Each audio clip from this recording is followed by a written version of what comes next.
Hello मेरे प्यारे students, तो आप लोगों का एग्जाम है 16 से 18 फरवरी के बीच, यानी कि आज से अगर हम दिन काउंट करें तो 30 से 32 दिन का समय बचता है। यानी कि ओवरऑल अगर माना जाए तो 30 दिन का समय आप लोगों के पास है ही है। तो मेरे प्यारे बच्चे, इस समय पे पीएचडी करने की आवश्यकता बिल्कुल भी नहीं है। टू द पॉइंट कंटेंट अगर आप लोग इस समय पे पढ़ लेते हैं तो बहुत ही ज्यादा अच्छा स्कोर कर सकते हो। नहीं तो आप बहुत ज्यादा इधर उधर घूमते रहोगे और आप लोगों को समझ ही नहीं आएगा पढ़ना क्या है क्या नहीं पढ़ना है। तो मैं यहां पर RRB LP CVT 1 plus technician जो आप लोगों का एग्जाम 2026 में होने वाला है, हालांकि भर्ती आप लोगों की 2025 की है, उसके बारे में और उसकी स्ट्रेटजी के बारे में यहां पर मैं एक डेटा लाया हूं जिसके दम पे आप लोग अपनी तैयारी को और ज्यादा बेस्ट कर सकते हैं। तो सबसे पहले तो मैं आप लोगों से कहूंगा कि इस समय पे अगर आप एएलपी की तैयारी में जुटे हुए हैं, या अभी हो सकता है बहुत सारे बच्चे हों जिनका ग्रुप डी का एग्जाम ही नहीं हुआ है और वो अभी एग्जाम देने के बाद जुटेंगे, तो सबसे पहले तो इस चीज को कंसीडर करिए कि अब आपके पास दिन नहीं बचे हैं। आप दिन को मत काउंट करिए, घंटों के हिसाब से देखिए, क्योंकि जब समय कम बचता है ना तो आपको घंटों के हिसाब से देखना होगा कि कितने घंटे आपके पास बचे हैं जिसमें आप चीजों को कवर कर सकते हैं या नहीं। नहीं तो आपको लगेगा कि 30 दिन का समय है, मैं बहुत कुछ कर लूंगा, ऐसा लगेगा। लेकिन आप जब घंटों के हिसाब से निकालोगे कि पर सब्जेक्ट में अगर इतना टाइम दे रहा हूं तो मेरा टाइम निकल पाएगा या नहीं निकल पाएगा। तो गाइज इसी पे हम लोग चर्चा करेंगे कि लास्ट 30 डेज के अंदर अगर हम डेली 8 से 10 घंटा दें तो बड़े ही आराम से, मैं कह रहा हूं बहुत ज्यादा डिफिकल्ट नहीं है, बड़े ही आराम से आप एएलपी सीवीटी 1 क्लियर कर सकते हो। और ना सिर्फ सीवीटी 1 बल्कि इसके बाद टेक्नीशियन के लिए आपके पास इतना अच्छा समय मिलेगा, इतना अच्छा समय मिलेगा कि आप उस टाइम में अपने टेक्नीशियन के, स्पेशली जैसे कि अभी आप लोग क्या कर रहे हैं, वैसे तो एएलपी टेक्नीशियन का सिलेबस सेम ही है, तो आप इस समय भी टेक्नीशियन के क्वेश्चन पेपर देख रहे हो, लेकिन मैं कह रहा हूं नहीं भी देख रहे हो, आप 16 से 18 फरवरी तक जब तक इनका एग्जाम हो रहा है तब तक मेरे प्यारे बच्चों सिर्फ और सिर्फ एक ही चीज पे फोकस करिए कि भैया मैं एएलपी फोड़ना चाहता हूं पहले, अगर आपका एएलपी का एग्जाम है तो। और फिर उसके बाद जो 10-12 दिन 15 दिन का समय आप लोगों को मिलेगा, जबकि ज्यादा ही मिलेगा, तो मेरे प्यारे बच्चे उस टाइम में आप लोग अपने टेक्नीशियन पे, यानी कि सारा सिलेबस सेम ही है, कॉन्सेप्ट सब कुछ सेम है, सिर्फ प्रीवियस ईयर क्वेश्चंस पे आपको और ज्यादा फोकस करना होगा टेक्नीशियन वाले। बाकी मैं आप लोगों को आरआरबी एएलपी 2024 में आए हुए जो क्वेश्चंस हैं, चाहे वो मैथ्स के हो, रीजनिंग के हो, और टेक्नीशियन में जेई में जो भी क्वेश्चंस आए हैं वो मैं आप लोगों को पीडीएफ के फॉर्म में प्रोवाइड करवाने वाला हूं, बहुत ही बेहतरीन तरीके से यहां पर मैं दिखाना चाहूंगा। तो मेरे प्यारे बच्चों, इस टाइप से आप लोग इसका प्रिंट आउट निकाल सकते हो, और अगर आपने प्रिंट आउट निकाला तो मैं आप लोग बता रहा हूं लगभग आरआरबी एएलपी 2024 के तो ओनली 3 से 4 पेजेस में सारी की सारी साइंस, और टेक्नीशियन के ज्यादा शिफ्ट में पेपर हुआ है, तो ओवरऑल आप मान लीजिए 25 के करीब पेज होंगे। इन 25 पेजेस को अगर आप निकाल के पढ़ लेते हो तो ये प्यारे बच्चों कॉन्सेप्ट के साथ साथ जो आपने कॉन्सेप्ट कवर किया है, आप अपने प्रीवियस ईयर क्वेश्चंस को बहुत ही कम समय में देख सकते हो। और आप जब इसको बार बार पढ़ लेते हो, 2-3 बार, अभी तो 30 दिन का समय है, निश्चित तौर से आप इसको पढ़ सकते हो। और ये मैं आप लोगों को पीडीएफ प्रोवाइड करवाऊंगा। जो हमारे कोर्स के अंदर स्टूडेंट है उनको तो ये फ्री ऑफ कॉस्ट मिलेगी, लेकिन अगर कोर्स में नहीं भी है तो मेरे प्यारे बच्चों बाकी बच्चों को मैं ये बहुत ही नॉमिनल फीस, जैसे कि हमने ग्रुप डी 2022 के जो क्वेश्चन पेपर थे उनको वन लाइनर फॉर्म में ओनली 25 रुपीज में प्रोवाइड करवाया था, तो इसको मैं तैयार कर लिया है। और ये सारे के सारे जो क्वेश्चंस हैं ये आप लोगों को प्रोवाइड करवाने वाले हैं बहुत ही जल्द। आप लोग देखेंगे कि ये सारे के सारे क्वेश्चंस आप लोगों को मिल जाएंगे जो एएलपी 2024 और टेक्नीशियन 2024 में आए हुए क्वेश्चंस हैं। आप यहां पर देख सकते हैं एलपी सीवीटी 1 26 नवंबर की फर्स्ट शिफ्ट में जो जो क्वेश्चंस आए हैं उनका आंसर क्या है। तो वन लाइनर फॉर्म में इसलिए किया है जिससे कि कम समय में आप चीजों को कवर कर सको। तो निश्चित तौर से वीआईपी गुरुजी ऑफिशियल एप्लीकेशन डाउनलोड कर लीजिएगा आप लोग, और उस पर मैं आप लोगों को ये चीजें प्रोवाइड करवा दूंगा। अब बात करते हैं मेन टॉपिक पे, जो हमारा टॉपिक है, और जैसे ही ये कल परसों तक शायद रेडी हो जाएगी, जैसे ही आती है मैं आप लोगों को दे दूंगा। अब बात करते हैं हम लोगों को किस तरीके से समय देना है। देखिए, सबसे पहली बात तो ये ध्यान रखिए कि सिलेक्शन केवल उन लोगों के होते हैं जो अपने लक्ष्य के प्रति पागल होते हैं। यानी कि ऐसे नहीं कि भाई साहब हो गया तो ठीक है, ग्रुप डी देख लेंगे, नहीं तो अगली बार देख लेंगे, हर साल तो वैकेंसी आ रही है, ऐसे लोगों के सिलेक्शंस नहीं होते हैं। सिलेक्शन उसके होगा जो आदमी पूरी तरीके से पागल है कि मुझे हर हाल में सिलेक्शन लेना है, चाहे मेरे को 10 घंटा पढ़ना पड़े या मेरे को 12 घंटा पढ़ना पड़े। समझ रहे हो आप? तो मेरे प्यारे बच्चे, आप लोगों ने मैक्सिमम चीजें पढ़ी हुई हैं। अगर आपने नहीं भी पढ़ी हुई है तब भी आप अगर देखें तो आप अगर डेली 8 से 10 घंटा पढ़ते हैं तो मैथ्स के लिए अगर आप डेली 1.5 से 2 घंटे का समय दे रहे हैं, और रीजनिंग के लिए आप 1.5 से 2 घंटे का समय दे रहे हैं, साइंस के लिए आप 3 आवर, साइंस के लिए 3 आवर क्यों बोल रहा हूं, ये स्पेशली उनके लिए जो टेक्नीशियन में 40 मार्क्स की साइंस है वो उसका बहुत ही ज्यादा इंपॉर्टेंट रोल है। एएलपी में भी रोल है और एएलपी सीबीटी 2 के अंदर स्पेशली इसका बहुत ज्यादा इंपॉर्टेंट रोल है। इसलिए मैं कह रहा हूं कि इसे आप 2 से 3 घंटे का समय दीजिएगा। करंट जीके एक बार को एएलपी वाले स्टूडेंट सोच रहे होंगे कि अगर मैं स्किप कर दूं तो काम हो जाएगा। देखिए स्किप आप कर सकते हो, लेकिन कंपटीशन इस लेवल का हो गया है कि आपको कुछ मार्क्स तो गेन करने ही पड़ेंगे। अगर 10 नंबर भी आ रहे हैं, ये टेक्नीशियन वाले स्टूडेंट अगर उसके 10 नंबर भी आ रहे हैं, तो मेरे प्यारे बच्चों आप लोगों को कुछ चीजें ऐसी होती हैं जिसमें समय ज्यादा लगता है, आउटपुट कम निकलता है, लेकिन लगाना जरूरी है क्योंकि बाकी सब पढ़ रहे हैं। अगर आप लोगों ने उस चीज को छोड़ दिया और आप लोग 1 नंबर से 0.5 मार्क्स से रह गए, तो फिर आपको बहुत दुख होगा, क्योंकि ये तो सभी करेंगे। जो 10 नंबर का खेल है वो बहुत इंपॉर्टेंट है। चलो मान लेते हैं एलपी में नहीं है, क्योंकि एलपी सीबीटी 2 में तो है नहीं, लेकिन टेक्नीशियन के लिए तो 1-1 मार्क्स की बहुत इंपॉर्टेंस है, इसलिए आपको टाइम देना चाहिए। मेरे हिसाब से मिनिमम अगर 1 घंटा भी आप लोगों ने दे दिया, और उसके लिए ज्यादा कुछ करना नहीं है, speedy current affairs, speedy publication की जो करंट अफेयर्स है वो मैं आप लोगों को इंपॉर्टेंट मार्क करके देता हूं। क्या करके देता हूं? जैसे ये स्पीडी करंट अफेयर्स है, ये स्पीडी पब्लिकेशन अभी नई आ चुकी है, स्पीडी की नई वाली बुक आ चुकी है, तो इसको ना मैं मेरे प्यारे बच्चों आपको मार्क करके प्रोवाइड कराता हूं कि क्या चीजें इंपॉर्टेंट हैं क्या नहीं है। ये मैंने आप लोगों को पहले भी प्रोवाइड करवाया है, अभी फिर भी प्रोवाइड करवाएंगे। तो हर बार हर एग्जाम से पहले आप लोगों को मार्क करके प्रोवाइड करवाई जाती है, तो इसका आप लुत्फ जरूर से जरूर उठाइएगा। ये देखिए, ये मैं मार्क करके आप लोगों को प्रोवाइड कराता हूं, लेकिन लेटेस्ट वाली एग्जाम से पहले अभी जो जनवरी वाली करंट अफेयर्स है वो अगर आप लोग पढ़ लेंगे, तो मैं कह रहा हूं कि 10 में से 10 तो नहीं, लेकिन मेरे प्यारे बच्चों 7-8 नंबर की जो करंट जीके आनी है, या 7 नंबर की करंट जीके आ रही है, अगर उसमें आप 4 या 5 क्वेश्चन भी अटेम्प्ट कर लेते हो, तो ये आप लोगों ने बहुत बड़ी बात होगी, और ये बाकी लोगों को लीड कर देगी। आप लोग समझ रहे हैं इस चीज को? तो आपके पास सबसे पहले ये दिमाग में घोषणा है कि आपके पास समय बच कितना रहा है। तो अगर मैथ्स में आप 1.5 से 2 घंटा दोगे, तो आपके पास ओवरऑल 45 से 60 घंटे का समय है। यानी कि आप अब खुद सोचिए, अगर आप ऐसे लेक्चर्स देखोगे जो 45 से 60 घंटे तो सिर्फ और सिर्फ नंबर सिस्टम करा रहे हैं, या 45 से 60 घंटे तो सिर्फ ज्योमेट्री करा रहे हैं, तब तो आप कर ही नहीं सकते कवर। मतलब मैं ये चाह रहा हूं कि आप अपने दिमाग में इस मेंटेलिटी को सेट करिए। आपको ये पता होना चाहिए कि कितना करने पे आप लोगों का कितना काम बन जाएगा। समझ रहे हो आप? तो ये आप लोगों के दिमाग में अब सेट हो जाना चाहिए कि भाई टोटल ही 45-60 घंटे मेरे पास है मैथ्स के लिए। अगर मैं उस टाइम में 60-60 घंटे की ज्योमेट्री के लेक्चर्स देखूंगा, या मैं 50-50 लेक्चर्स नंबर सिस्टम के देखूंगा, तब तो मेरा जिंदगी में कभी सिलेक्शन होना नहीं है। ये बात समझ लीजिए। तो होगा कैसे फिर? आपको पढ़ना होगा लिमिटेड, यानी कि नंबर सिस्टम बहुत ही कम लेक्चर्स में आपको कवर करना है, सिर्फ और सिर्फ कॉन्सेप्ट सीखने हैं। उसके लिए आप लोगों को मैं मोस्ट इंपोर्टेंट एग्जांपल्स प्रोवाइड करवाता हूं। आप एग्जांपल्स और फॉर्मूला आप सिर्फ उतना करके भी चले जाएंगे, तब भी आपका बेड़ा पार हो जाएगा। समझ रहे हो? सीबीटी 1 में कोई दिक्कत नहीं आनी है। उसके बाद आप लोगों को एएलपी और टेक्नीशियन 2024 के पीवाईक्यू देखने का भी मौका मिल जाएगा, क्योंकि जब आपके सर पे लोड कम होगा तो आप पीवाईक्यू भी देख पाएंगे। अब एक चैप्टर के आप 50 लेक्चर्स देखोगे तो फिर पीवाईक्यू करने का टाइम ही नहीं मिलेगा, तो फिर आप लोग अधूरी तैयारी करके जाओगे।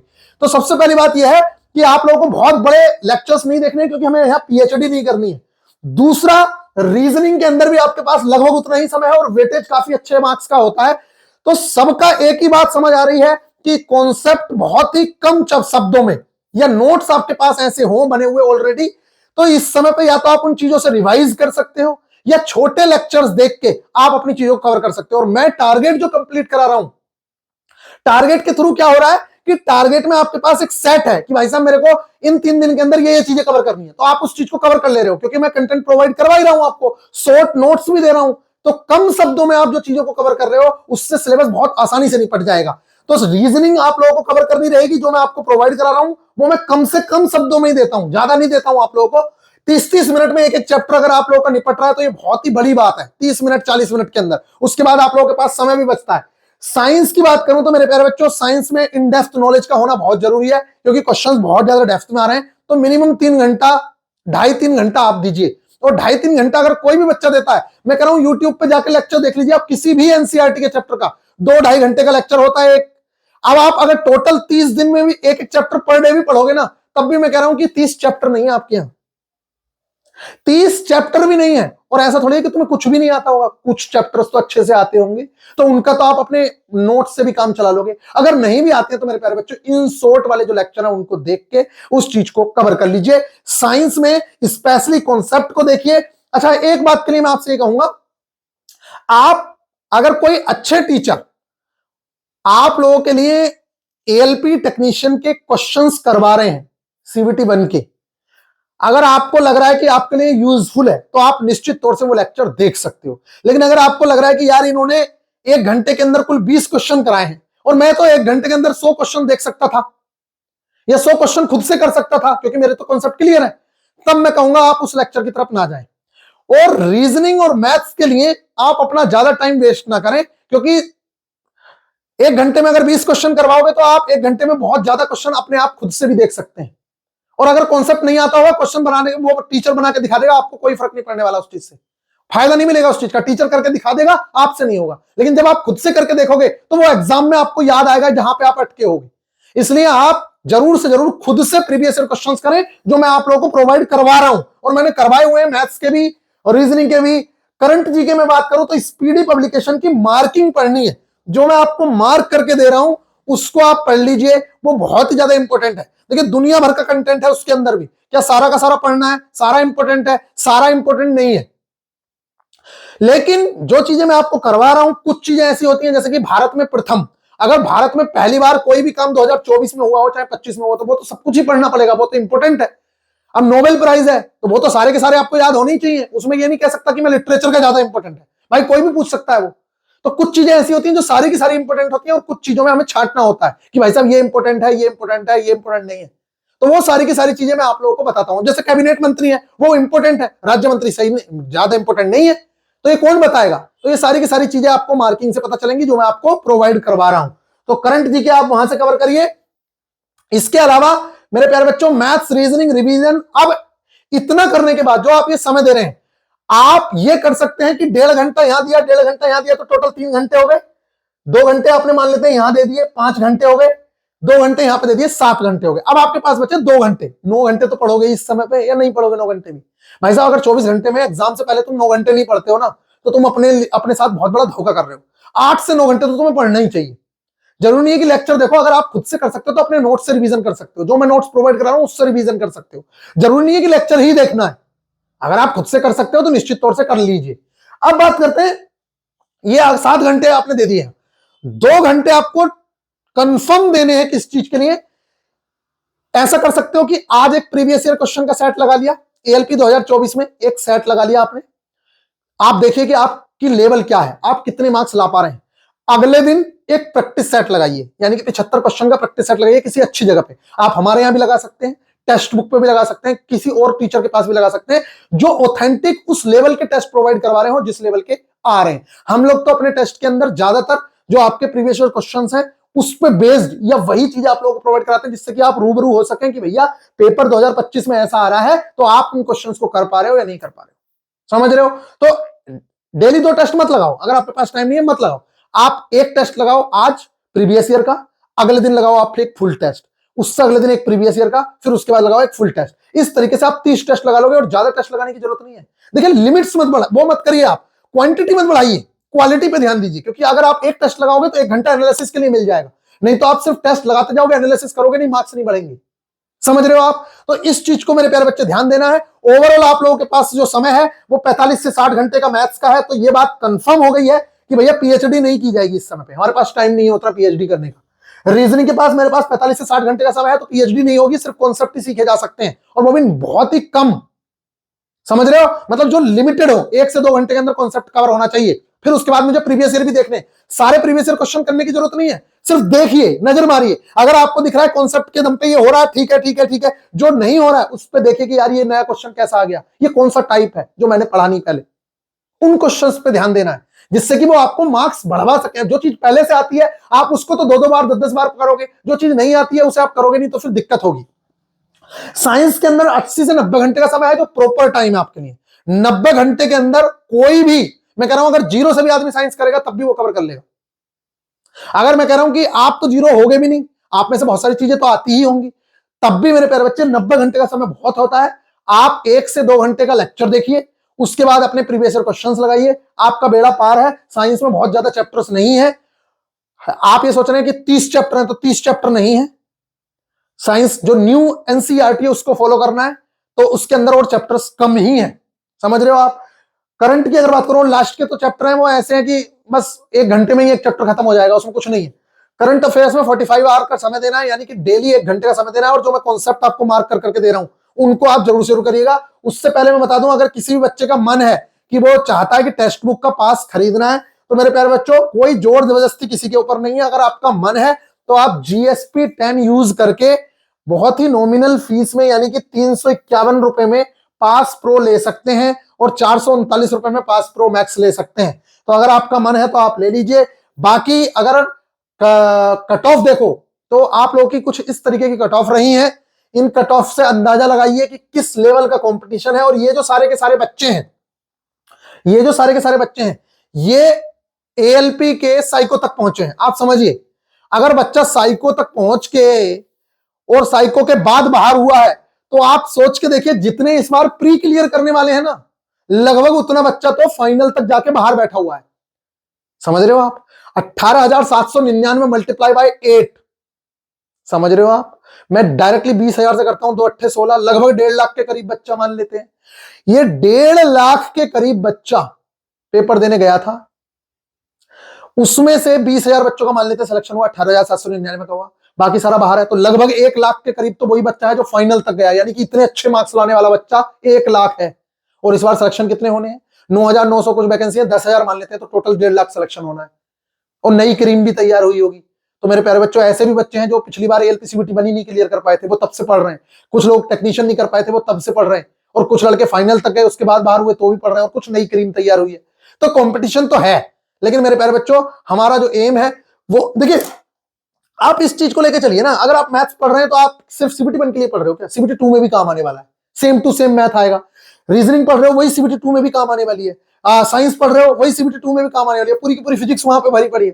तो मैथ्स और रीजनिंग तो पढ़ना ही नहीं पड़ेगा उस पर। फिर तो आप लोगों को इसका रिवीजन करना रहेगा, उधर basic science and engineering, drawing और ट्रेड पे ध्यान रहेगा, फोकस। तो आप लोग इस बार पूरा सीरियस होकर पढ़िए। ये सोचिए कि मेरे को बहुत अच्छे से मार्क्स के साथ निकालना है। कुछ लोग सोच रहे हैं मैं तो पास हो ही जाऊंगा। तू पास हो जाएगा, लेकिन तेरे को लग रहा है कि फाइनल तक चला जाएगा। भाई तू अगर सिर्फ पास होने के लिए पढ़ता है, एक बच्चा पूरी जान झोंक रहा है टॉपर बनने के लिए, तो फिर वो CBT 2 में क्या तू उससे आगे निकल जाएगा? ऐसा कैसे सोच सकते हो? आई होप कि आप लोगों को बात समझ आ रही हो। कुछ बच्चों को बुरा लगता है कि मैं ऐसे बोल रहा हूं, लेकिन ये एक समझाने की भाषा है, जिससे कि बच्चा को थोड़ा सा दिल पे लगे। ठीक है, तो बुरा मत मानिएगा प्लीज, मैं ऐसा नहीं बोलना चाह रहा हूं आपको। लेकिन कुछ इस तरीके की कट ऑफ आप लोगों की रही है, जो काफी तगड़ी कट ऑफ है। बाकी हमारे 4 टारगेट कंप्लीट हो चुके हैं। बिल्कुल, इसमें क्या होता है कि मेरे प्यारे बच्चों, हम आपको कुछ टारगेट देते हैं जो आपके सिलेबस से है। और उस टारगेट में क्या है, जैसे कि आपका सिलेबस है, उस टारगेट सिलेबस को हमने क्या किया है, 15 टारगेट के अंदर या 12 टारगेट के अंदर हमने उसको डिस्ट्रीब्यूट कर दिया है। और उसको हम 3 दिन के अंदर एक टारगेट को करवाते हैं। लगभग 3 दिन का समय देते हैं। फिर उस टारगेट का टेस्ट लेते हैं जो आपके टारगेट में सब्जेक्ट दिए गए थे। जैसे मैथ्स में हमने दिया नंबर सिस्टम, फिर उसके बाद हमने साइंस में दिया आपको मोशन, फिर उसके बाद दिया रीजनिंग में। तो उसके सारे लेक्चर्स प्रोवाइड कराते हैं। 3 दिन बच्चा पढ़ता है, फिर उसके बाद उसके टेस्ट देता है, फिर एक फुल टेस्ट, फिर एक प्रीवियस ईयर टेस्ट। इस तरीके से बच्चे का एक शेड्यूल बन जाता है, तो उसकी तैयारी हो जाती है आसान। तो इसी तरीके से आप लोग देख सकते हैं, ये सारा का सारा सिलेबस है और बहुत ही बेहतरीन तरीके से हम लोग आपकी तैयारी करवा रहे हैं। बस चाहे RRB JEE हो, चाहे मेरे प्यारे बच्चों आप लोगों का RRB ALP हो, सबका सिलेबस सेम टू सेम है। ये आप लोगों की 9th और 10th की NCERT के चैप्टर्स हैं, आप लोग देख सकते हैं। इसमें पीरियोडिक टेबल हट चुका है, ये डाइवर्सिटी इन लिविंग ऑर्गेनिज्म ये भी हट चुका है। इसके अलावा मेरे प्यारे बच्चों ये सिर्फ चैप्टर है, बाकी ये ऊपर के दोनों चैप्टर भी हट चुके हैं। ये आपके सिलेबस में नहीं है। तो अगर आप लोग पढ़ रहे हो तो सिर्फ उन्हीं चीजों को पढ़ो जो आपके काम की है। आई होप कि आप लोगों को ये बातें समझ आ रही होंगी। बाकी किसी बच्चे का अगर मन है, देखिए आप बच्चे बहुत सारे कंफ्यूज है कि भैया स्टैटिक जीके पढ़ना चाहिए या नहीं पढ़ना चाहिए। देखिए मैं आपको ये बता दूं, स्टैटिक जीके अब ऐसा तो नहीं है कि 2022 के अंदर साइंस में 9th की साइंस नहीं आई थी ग्रुप डी के अंदर। तो अगर ये बेस मान लिया जाता कि 2022 में नहीं आई है और बच्चों को नहीं पढ़ाया जाता और 2024 में तो आई है, तो बच्चे बर्बाद हो जाते। समझ रहे हो आप? क्योंकि 2022 में आई नहीं थी, एक भी क्वेश्चन नहीं आया था 9th की एनसीईआरटी से, सिर्फ 10th की एनसीईआरटी से आया था। तो ऐसा मानना कि भाई साहब ग्रुप डी 2022 वो 24 में नहीं 25 में नहीं आया है तो आगे भी नहीं आएगा, ये गलतफहमी है। इसलिए मैं कहूंगा मैक्सिमम फोकस आप करंट अफेयर्स पे ही रखिए, लेकिन कुछ इंपॉर्टेंट टॉपिक जरूर कवर करिए जो मैं आपको कवर करवा रहा हूं। और बाकी आपका मन है, अगर आप चाहते हैं कि मेरे को तो सिर्फ करंट ही पढ़ना है तो आप करंट पढ़िए। ये जो इंपॉर्टेंट टॉपिक्स हैं जो मैंने आपको पहले भी बताए थे, इनसे 2024 में 25 में लगातार बहुत भर के क्वेश्चन पूछे गए हैं। तो आप इन इंपॉर्टेंट टॉपिक्स को जरूर कवर करें। बाकी टारगेट के अंदर मैं करवा ही रहा हूं और कॉम्पिटिशन बहुत टफ है, आप लोग समझ सकते हैं। तो बाकी अगर आपका मन है तो आप हमारे बैच के अंदर भी आ सकते हैं, लेकिन अभी थोड़ा सा लेट हो चुके हो आप, तो आप सिर्फ चीजों का लुत्फ उठा पाएंगे। किस किस चीज का आप टेस्ट लगा सकते हैं, आप जो ये पीडीएफ प्रोवाइड कराऊंगा मैं, इस पीडीएफ का लुत्फ उठा सकते हैं। बाकी अगर आपका मन है तो हमारे साथ टारगेट को कंटिन्यू कर सकते हैं। तो अगर आपका मन है तो 299 रुपए में आप लोग इस कोर्स का इस समय पे लुत्फ उठा सकते हो। आई होप कि आप लोगों को ये बातें समझ आ रही होंगी। बाकी मिलेंगे नेक्स्ट वीडियो में, ख्याल रखिएगा। तो भैया बस एक बात आप ध्यान रखिए, बाकी मैं आपसे ज्यादा कुछ नहीं कहना चाह रहा हूं। मैं ये कहना चाह रहा हूं कि टाइम ज्यादा है नहीं, इसलिए आप बड़े बड़े लेक्चर्स मत देखो, पीएचडी करने के चक्कर में मत पड़ो, और हिस्ट्री, ज्योग्राफी, इकोनॉमिक्स इन सब के चक्कर में मत पड़ो। सिर्फ जो लिमिटेड चीजें हैं उन्हीं को पढ़ो। साइंस के लिए अगर कोई भी टीचर ये कहता है कि मेरी किताब, मेरे नोट्स जो है वो एनसीईआरटी बेस्ड है, इसे पढ़ लो, तो मैं आपसे हाथ जोड़ के रिक्वेस्ट करूंगा कि आप एनसीईआरटी की ही किताब पढ़ें। जो सरकारी किताब आती है एनसीईआरटी की, मेरे पास पढ़ी हुई है, तो आप उन्हीं को पढ़ें, उसके अलावा कोई दूसरी किताब ना पढ़ें, नहीं तो आप बाद में पछताएंगे, फिर आप लोग कहेंगे तो कोई सोल्यूशन उसका नहीं मिलेगा। आई होप कि आप लोगों को ये बातें समझ आ रही होंगी। तो मिलते हैं नेक्स्ट वीडियो में। अगर आप इस चैनल पे नए हैं तो चैनल को सब्सक्राइब कर सकते हैं। बाकी आपका कोई डाउट है तो कमेंट सेक्शन में लिखिए, उसका हम लोग रिप्लाई करेंगे। मिलते हैं नेक्स्ट वीडियो में, ख्याल रखिएगा। ये पीडीएफ पहले हिंदी में बनवा रहे हैं, उसके बाद इंग्लिश में बनवाएंगे, आपको प्रोवाइड करवा देंगे। इसको आप प्रिंट आउट निकलवा के और इसका यूज करिएगा। जो आप लोगों को मैंने ये वाली पीडीएफ दिखाई है, इससे देखो होता क्या है, मैं तो ये सोच रहा हूं कि 2022 वाले भी जो क्वेश्चंस आए हैं ग्रुप डी के अंदर, उस पीडीएफ को भी इसी में इंक्लूड कर दूं तो आप लोगों के लिए ज्यादा हेल्पफुल हो जाएगा। उसमें क्या है कि आप वो वाले क्वेश्चन भी देख पाओगे, टॉप पे ये वाले क्वेश्चंस डलवाएंगे और उसके नीचे बाकी क्वेश्चंस को लगवाएंगे। इससे आप लोगों के लिए ये बहुत ज्यादा यूजफुल होगा कि मेरे प्यारे बच्चों, आप बहुत ही कम समय में एक एक क्वेश्चन को देख पाओगे, बहुत ही कम समय में। जैसे किसी परितंत्र में कौन सा जैविक घटक सबसे अधिक संख्या मौजूद होता है, तो आप देख सकते हैं तृतीय उपभोक्ता। तो अगर आपने कॉन्सेप्ट पढ़ा है तो आपको ये चीजें बहुत आसान से समझ आएंगी। जाइलम का क्या कार्य होता है, जल एवं खनिजों का संवहन करने का कार्य होता है। तो इस तरीके से जब आप पढ़ते जाओगे जल्दी जल्दी, तो आपके सारे के सारे क्वेश्चन हो जाएंगे। बाकी पीडीएफ जो है उसकी जैसे ही बन जाएगी तो मैं एक लेक्चर भी लेके आऊंगा, उस लेक्चर को आप कवर कर लीजिएगा, उसके बाद आप पीडीएफ को पढ़ लीजिएगा, प्रिंट आउट निकाल के, आपका बेड़ा पार है। आई होप कि आप लोगों को ये बातें समझ आ रही होंगी। मिलते हैं नेक्स्ट वीडियो में, ख्याल रखिएगा। बहुत सारे लोगों को ये नहीं समझ आ रहा है टारगेट कैसे अचीव करना है, तो उसके रिगार्डिंग एक ओल्ड वीडियो है, वो मैं आपको सेंड कर देता हूं, आप उसको देख लीजिएगा, आपको समझ आ जाएगा। मिलते हैं नेक्स्ट वीडियो में, ख्याल रखिएगा।